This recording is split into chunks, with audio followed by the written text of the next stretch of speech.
সালাম কখনো বড় ছোট হয় না।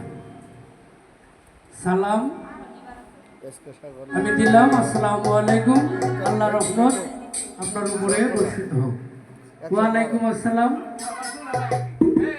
আল্লাহ রহমত আপনার উপরেও বর্ষিত হোক।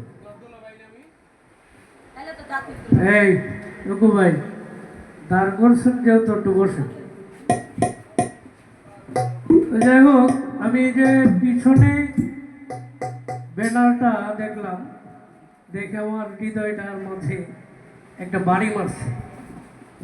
কারণ এই লোকটার বাড়ি কিন্তু আমাদের নেত্রকোনার কৃতি সন্তান ডক্টর রহমান বাবর সাহেব। তো উনি দল নিয়ে অনেক লাঞ্ছিত হয়েছেন। তো ওনার সেই নামের উপরে আমি শ্রদ্ধা ভক্তি রাখছি। তো আসলে এখানে যারা আছেন সকলের নাম হয়তো আমি জানি না। তো বসেছিলাম আমাদের ক্লাবে, আমার একটা ক্লাব আছে, ওখানে বসে আমরা গান প্র্যাকটিস করছিলাম। তো এদিক দিয়ে একটু ঘুরতে এসে দেখলাম যে এখানে গান।